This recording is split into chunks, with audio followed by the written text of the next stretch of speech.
Normally I'd go off on a long spiel on like where I've been, why I haven't been posting as frequently, why I haven't been doing the transformation sequences.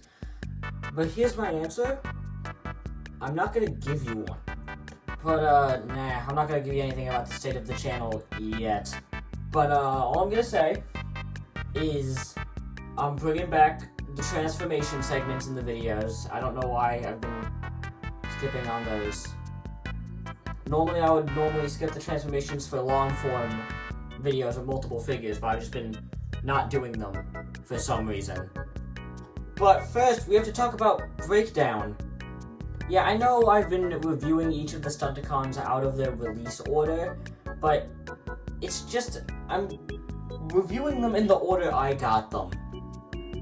Drag strip, Breakdown, crap, wait, I already screwed up the order. Yeah, I kind of always do that, that's just what I do. Welcome to the show. But holy crap, these might be the worst distributed figures I've ever seen in my entire life. I only got Breakdown because Big Bad Toy Store had like 2 of him in stock for approximately 5 minutes before they all sold out immediately. So I jumped the gun as quickly as possible. And that's only because I've been waiting for approximately 3 months with $35 just in case any of the Stunticons dropped. So yeah, for the majority of the Stunticons releases, I've only had those 2. And it's not because I was, like, completely dodging them like I was with the Combiner Wars ones. No, it's just distributing in Florida kinda sucks. Like, it's better now with the newer waves, but God, they just...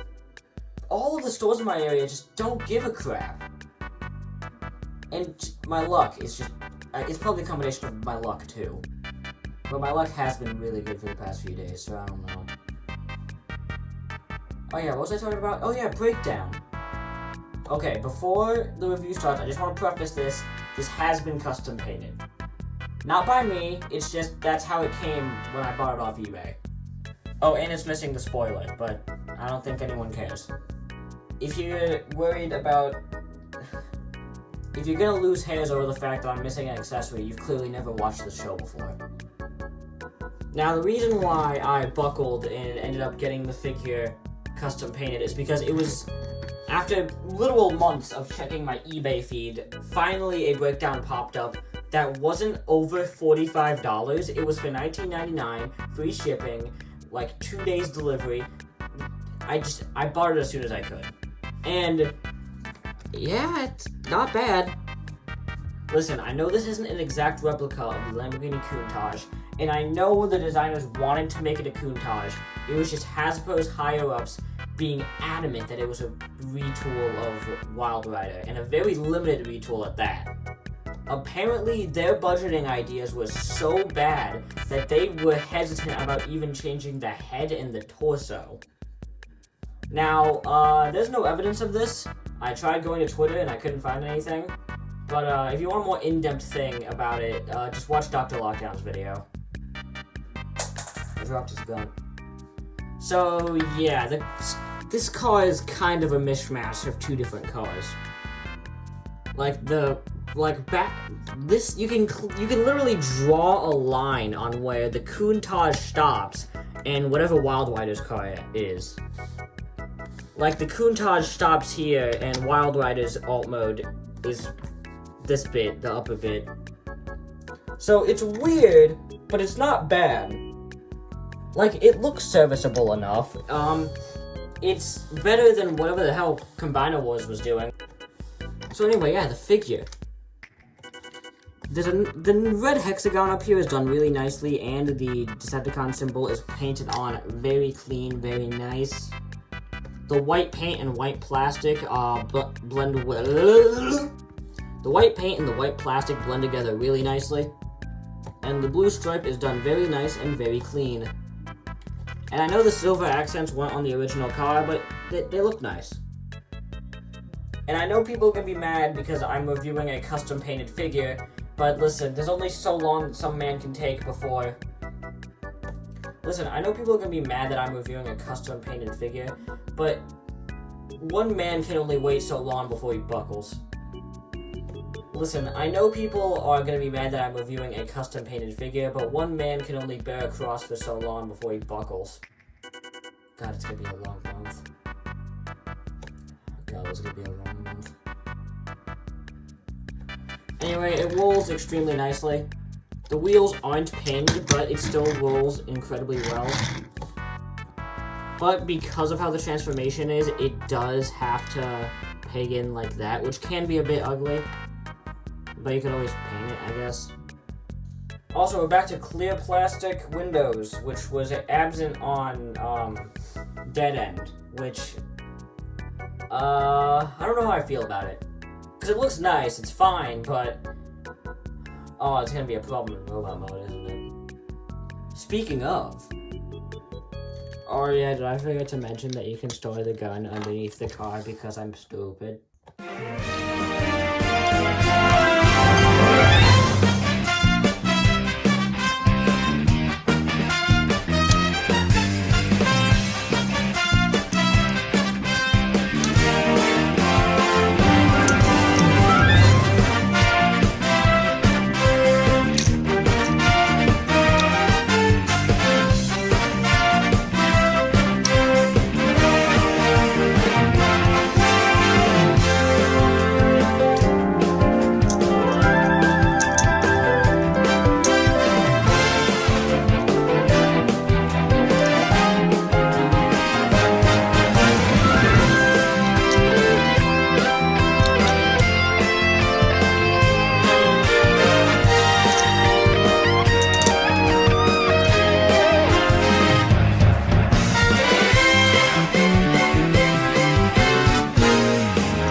The robot mode ain't that bad, guys. Calm down.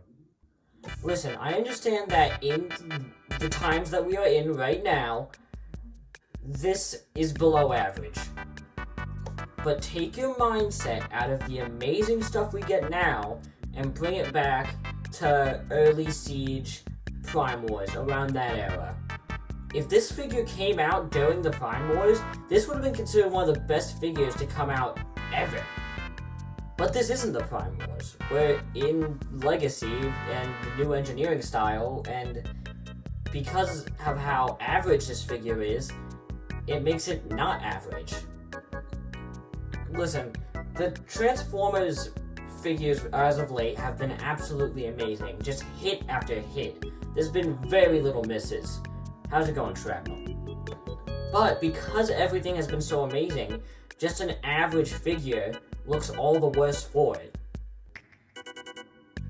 But maybe I should leave my actual thoughts on that whole debacle at the end of the video and actually just take a look at the figure. I do a lot of talking. No one's here for the talking, they're here for the toy. But yeah, I can see why people are oh, holy crap! Jesus, I'm all for creative kibble usage, but holy crap. I forgot who, but someone on the live stream said that this was a cape. I mean, I'm speechless. But hear me out. Close this up. And it is quite literally a non-issue. You need it for the transformation, but outside of that, you can just straight up ignore it. And listen, I understand it's a big backpack. It's not, that folds down more. I understand that it's a big backpack. But it's not that bad. Hell, it doesn't even interfere with the waist articulation. The arm articulation is a bit of a different story, but it's still not that bad. It is still better than like 90% of Prime Wars. The head is very nice, making a nice combination between the cartoon and toy stylings. And not confusing the original toy's head sculpt for Mohawk. Oh, god damn it. Not touching that. Not touching any of that. Motormaster looks kind of cool, though. Also, considering how difficult it is to do red and yellow paint, I'm surprised on how well it works here. More than one coat. Sweet. Thank God they were able to actually remold the head and torso, or else this would have been a disaster. The proportions are a bit scuffed. Very scuffed, actually. But I've watched so much mecha anime at this point that it kind of doesn't bug me. If you don't know what I'm talking about, mecha anime has all of the robots have a very specific type of silhouette. Long legs, short arms, and a short torso. It kind of gives it a very, it's a very heroic proportion. They're very heroic proportions, is what I'm trying to say. God, I'm stuttering a lot today. I'm using so many takes. I'm taking up so many takes because I'm stuttering. My stuttering is getting very bad. Anyway, so, articulation, I guess. The head is just on a rotation for boot enough code. His arm can go out that far. His arm can go up that far. Straight down, you can't do crap, but if you put out at an angle, it spins pretty freely. The arm bends just over 90 degrees. What do you call this? Waist rotation. You can kick that much. His legs can go back pretty far, actually, despite the kibble. He has ratcheted knees that bend just over 90 degrees. And pretty much unlimited feet articulation. Oh wait, they can't go down. Oh no. So yeah, the articulation's pretty sweet. It's nothing special. Most of it is average, but, you know, I'm not complaining. You can still get him into about any pose you want, so no problems on my end. But the reason why a lot of people think this figure is bad is because when all you do is average, you end up below average. When you're amidst a bunch of figures that are all above average and you're just average, it makes you seem below average. Does that make sense? I don't know. Whatever.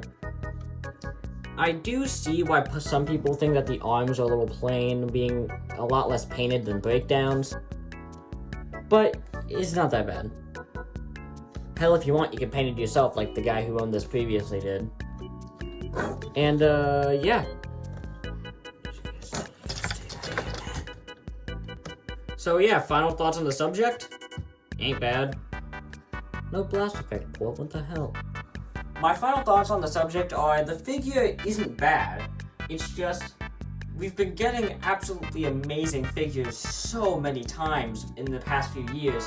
It just makes this figure look below average when in all reality it's nothing but average. If every other figure is an A+ student, this one's a B or C student. Not bad, but not particularly amazing either. I mean, I know most people are already gonna buy him just to complete the Metasaur set, but if you just want a solid, perfectly fine, adequate figure, this isn't a bad figure. It's not a bad option.